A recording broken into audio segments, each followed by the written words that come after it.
Hi, I'm Krista Wax. You are listening to MSP Sound on KFAI, and I have Ben Cook Feltz, BCF via Zoom. Hey, Hey, how's it going? good. How are you? I'm doing pretty good. I'm feeling quite festive.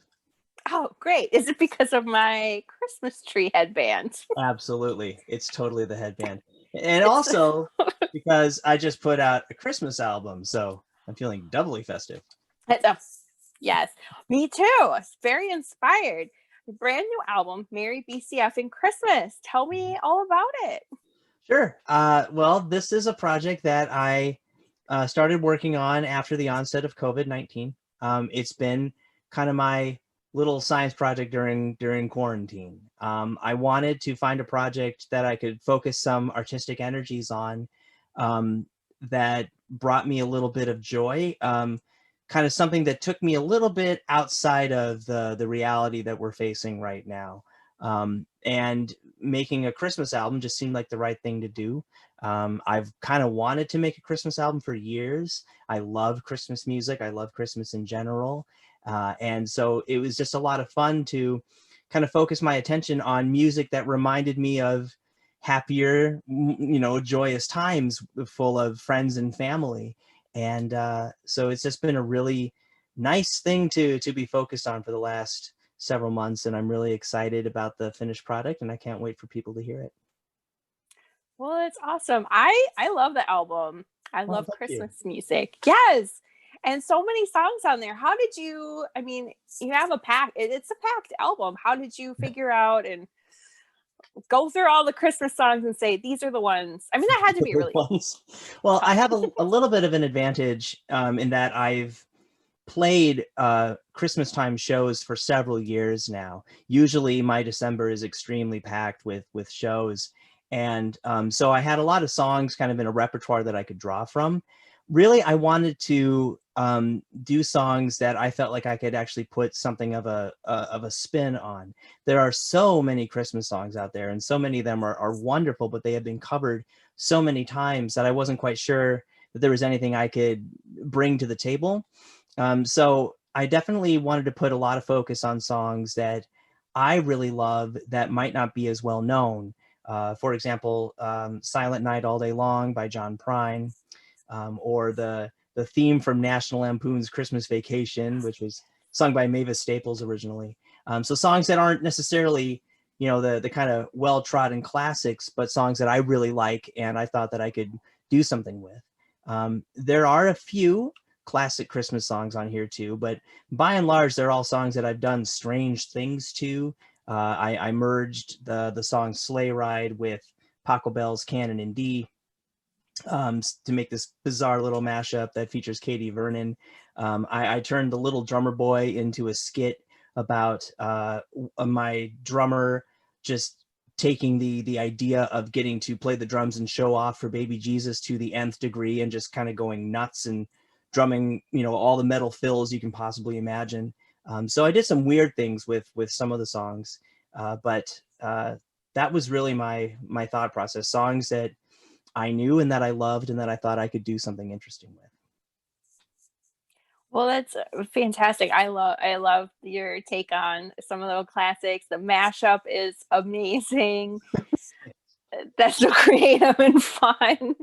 Along with the National Lampoon's Christmas song, Christmas Yeah, Vacation. yeah, I love that movie, and it's funny because whenever I watch Christmas Vacation, which I do pretty much every single year, I'm always excited about, the movie that we're about to watch. But it's only been the last couple of years that I realized that theme song is so good and so catchy.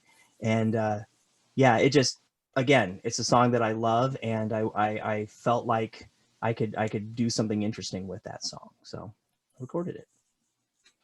Nice. How so you have over 40 artists Yeah. that just a small amount, just a few of your close friends A couple coming. people, yeah, yeah. Just a few. How did you organize all that? I mean, we are in COVID too, so I mean, you kept. I'm sure safety protocols were in Oh, of place, course. with masks, of course. Yep. But how did you do all that?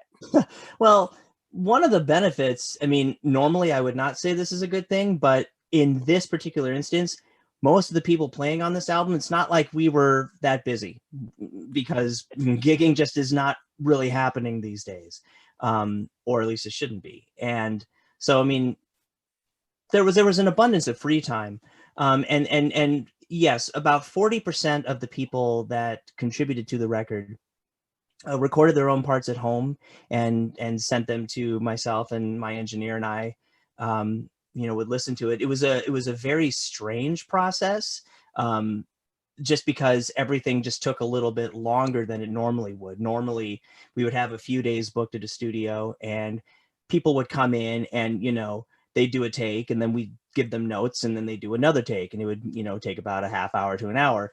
This would end up taking days because people would send something and then we'd have to email back, So it was very, very strange and unique, but it was also just a lot of fun to stay connected to all these people. I mean, that was the main reason that there are so many people on this album, is that these are people that I love, and they're my friends, and I've gotten so accustomed to just seeing them around town, both, sharing gigs or just seeing them playing their own gig, or, wherever. And just the fact that that's not happening anymore kind of made me realize how much I miss a lot of these people. And so to stay connected just in some small way was really special to me.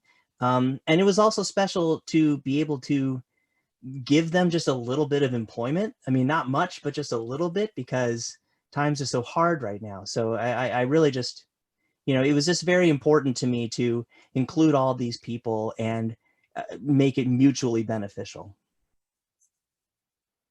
That's so fun. That's so great. I can't believe it when, just reading about the album that you had so many artists involved. That's yeah, it was fun. I mean, it was a little crazy, but it was a lot of fun. I'm sure. Yeah, you posted a lot on social media about what was going on and keeping updates. So it was fun. I enjoyed following along. I mean, I can play a tambourine maybe next time. Yeah, absolutely. I can sometimes play bass, but all right. Yeah, let's do it. Next Christmas album. Next Christmas album. Can't wait. That's just, so much fun. It was fun to follow along, and knowing that there was a fun holiday album coming from you soon was just something fun to look forward to amongst everything that's going on this year. I love holiday music, and so I was like, when is this coming out? And it came together pretty quickly by my standards. I mean, we started recording it in early July, and we were done recording it by early September. And normally, I mean, even when we started recording it, I was kind of saying, well, if it's ready in time for Christmas, that's awesome. If not, put a couple songs out, no pressure. And then one by one, all the chips just actually fell into place, and we were able to get this thing done. For me, it was a really quick, short period of time. But I'm really glad that it is out now, because it's, I'm just super proud of it. I'm sure. Yeah, that actually considering the antiquated ways of contacting people via email these days. That good old fashioned email. Right? Who knew we'd be relying on it so much this year? But with the extra time that would take to send tracks back and forth, that is actually incredible that you were able to get all of this done. But again, I wasn't really doing anything else, so I had a lot of time to focus on this project. So I think that was definitely a key factor here.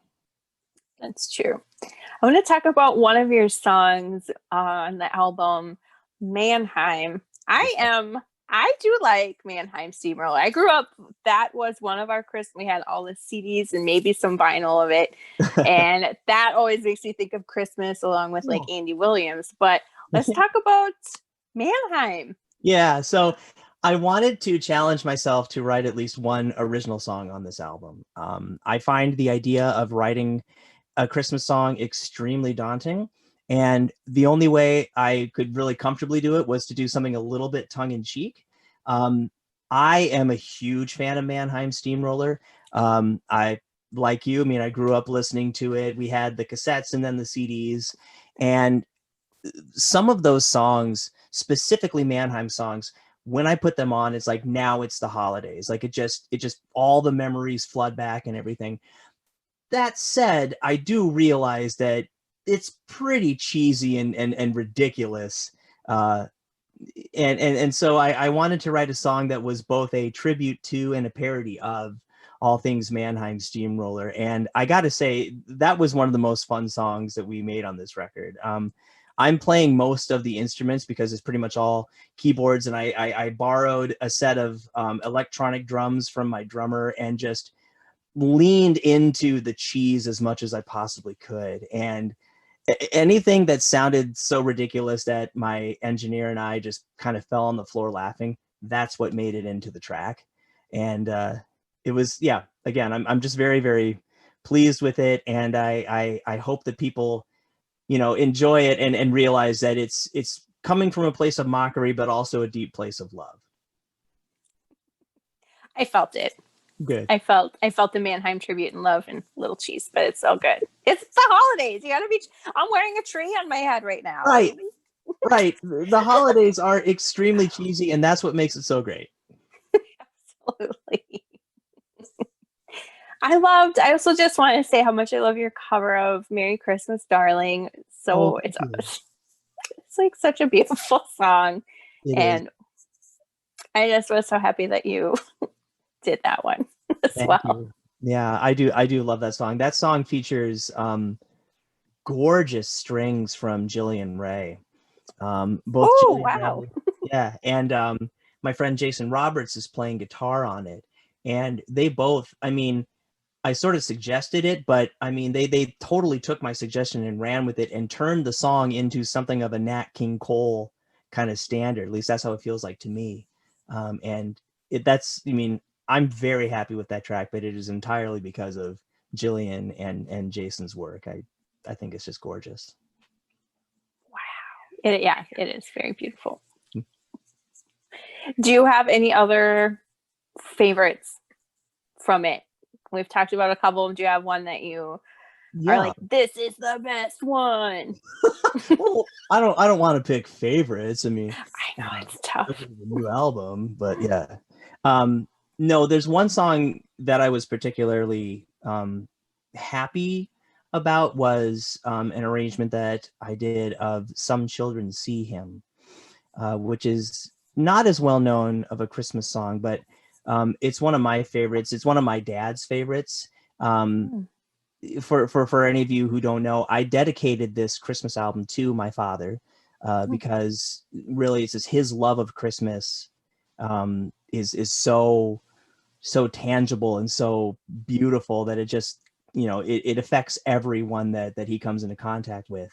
And so I wanted to dedicate this record to him, and this particular song is his favorite Christmas song. And so I wanted to make it a little bit special. So I did an instrumental treatment of it with a duo called the OK Factor, who are just a wonderful cello player and violinist who make great music. And they're also huge Christmas fans. And they're also fellow Iowans. So it was kind of fun to work with them. And really that, just because of the nature of the song, the fact that it was an instrumental, which is music that I don't normally do, it just felt I was really, really proud to work on that song with them. And I'm very proud of the final product. But again, I'm happy with all of this entire album. So I'm not really going to pick favorites, but that one, yeah. That is a good one. I know. I mean, I do like to ask artists, what's your favorite track? Hey, no, that's cool. I know. mean, I'm sure everyone has one and you got to embrace it, but you know, just as long as they know it's not at the expense of the other songs. I don't want any of the other songs' feelings to get hurt or anything. Absolutely. I know. That's why I always feel mean asking. I don't want the songs to be offended. Yeah. And I want them to be able to play well on my show. I don't want them to quit and be like, no. Little Drummer Boy might be a little bit hurt, but you know, it's okay. He'll get over it. Just get him some new drumsticks or something. He'll be fine. Yeah, exactly. It'll be great. So are you doing any live streams? I know you did one last week with Mother Banjo, Oh yeah, yeah. which was lovely. Thank you. I'm this time around. I am doing a couple of things, but full disclosure, they're private gigs.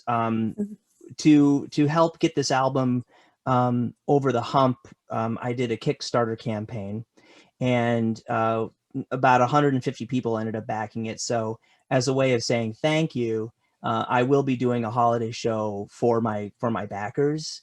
But other than that, I'm not really doing anything, or not planning to do anything public this time around. But I can guarantee you that hopefully this time next year, things will not be quite as isolated, and we'll be able to gather again. And then I'm going to do a big old show with hopefully with as many people that played on the record as possible, and really have a good time. But this year it's basically just the album to enjoy. Which is fine. I will take it. That I love the album. I was rocking out this afternoon. So helped me get through the rest of my workday, which was great. All right. Yeah. And maybe a little distraction because I started singing where I could, but whatever. Yeah. That's why we're working remotely.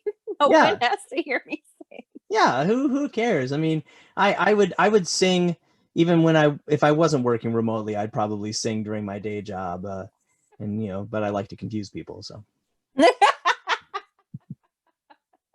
Maybe next year I'll try to confuse people. We'll see. Well, 2021 goals. Cool. Confuse people, because this year hasn't been confusing enough.